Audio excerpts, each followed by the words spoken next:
Hello everybody, welcome to art history class. Excited to see you guys.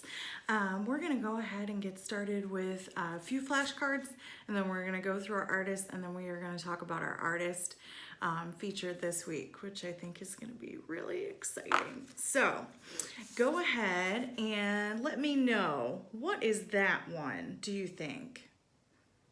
Do you remember the word? It's another word for fabric. When we use fabric in art, we call it a textile.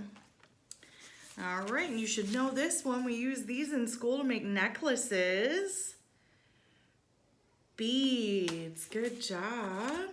And we cut these up and use pictures from these for artwork.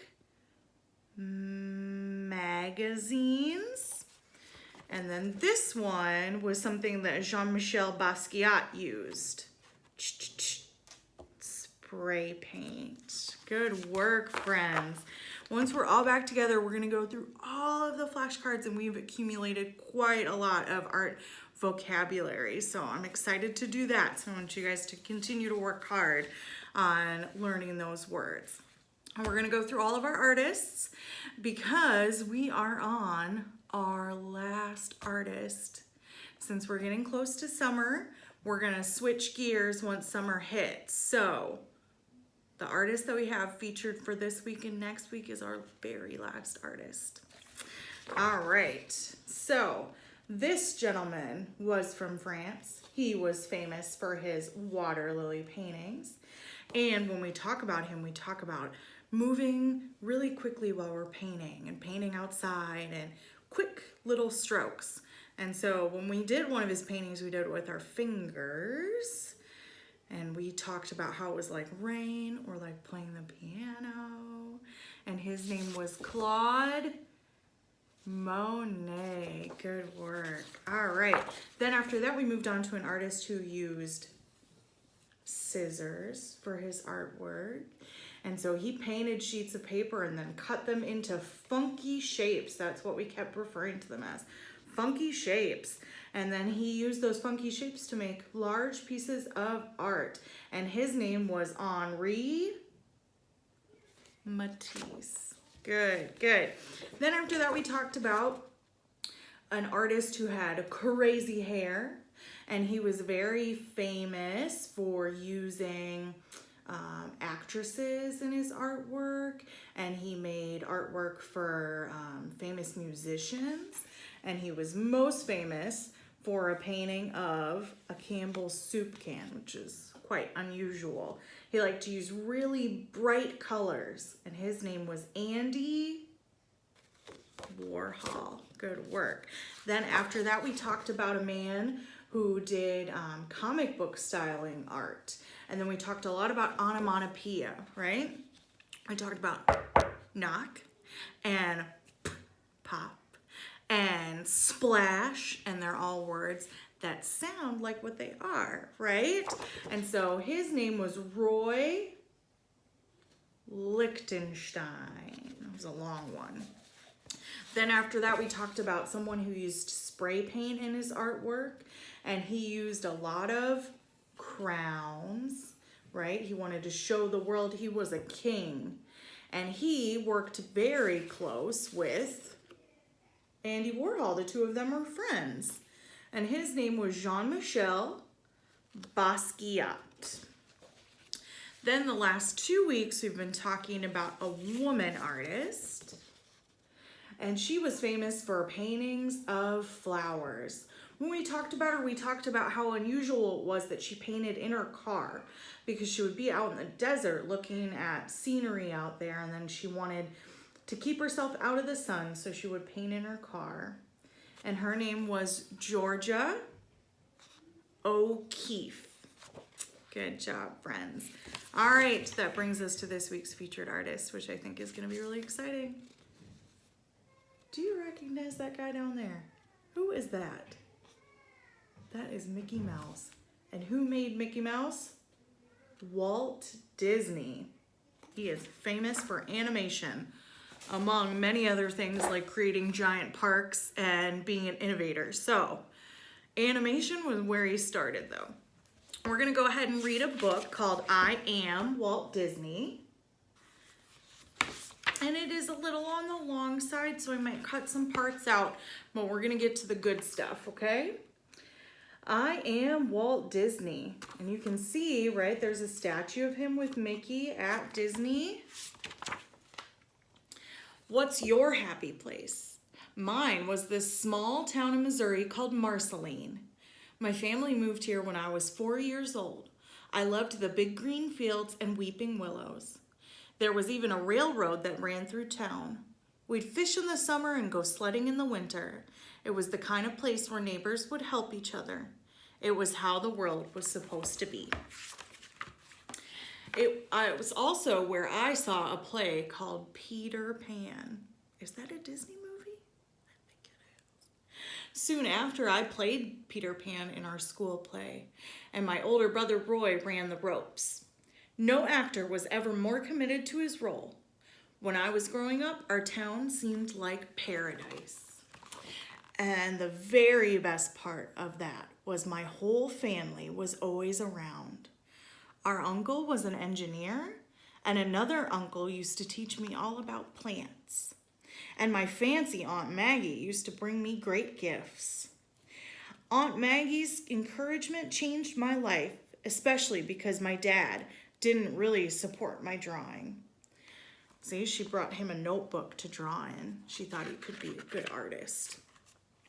When I was 7 years old, I made my first sale. Neighbors bought some of my sketches. But one day my art got me into a bit of trouble. My parents had gone out of town, leaving my sister and me alone. So there they were alone, and it looks like he gets into some mischief, and he paints the side of his house. I bet Dad is super mad. My tar paintings never came off. Years later, when we moved to Kansas City, it was still on the side of our house. My first big art display. When I was 9, we left Marceline and moved away from the big green fields, the trains, and the close-knit community. In Kansas City, life was different. I'd wake up at 3:30 in the morning to deliver newspapers. That is so early. I'd get home at 6 a.m. and eat breakfast before school. Then I'd leave school a half hour early every day to pick up the newspapers that had to be delivered each afternoon. For 6 years, I had that delivery route. I worked so hard, I rarely had any real playtime. Our family needed the money, so I always kept at it. In the winter, the snow would come up to my neck. That is crazy. Fortunately, I found friends who understood me. In 5th grade, my neighbor, Walt Pfeiffer, and I used to perform as Charlie Chaplin. Some teachers said I was distracted in class, that I was too much of a dreamer. I'd spend hours scribbling in the margins of my textbooks, entertaining others by making pictures move when you flip the pages.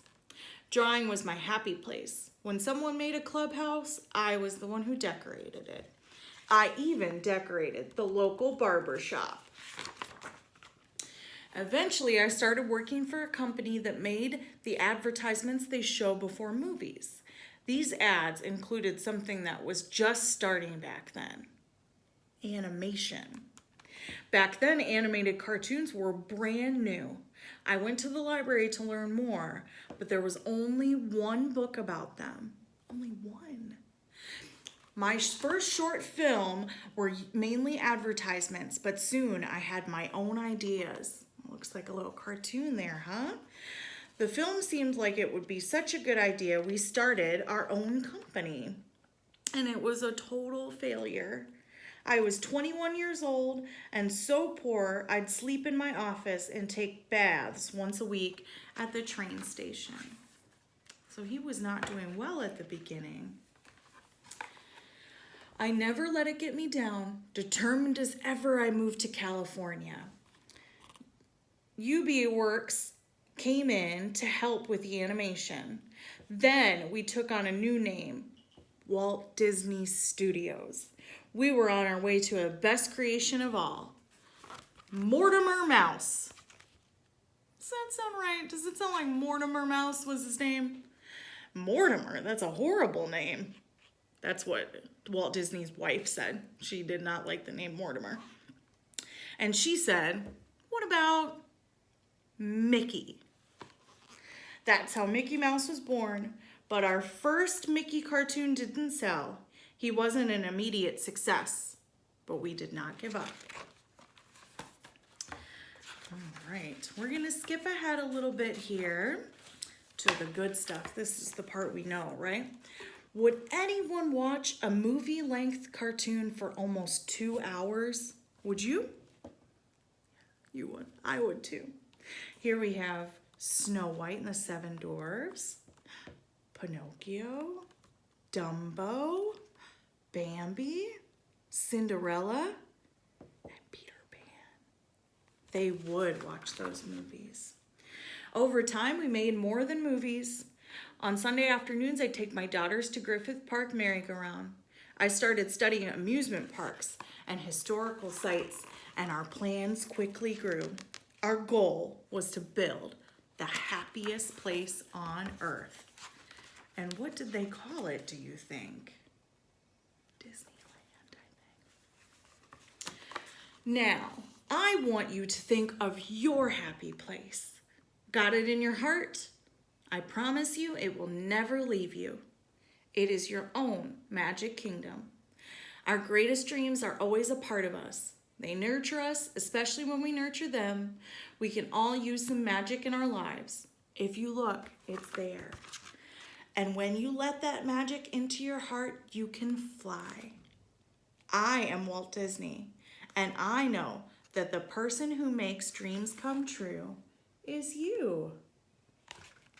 Right? All right. So that's all about Walt Disney and how he got started, right? He started just by drawing like you guys do. So that's really exciting to think that maybe one day you could be like Walt Disney. That's exciting stuff.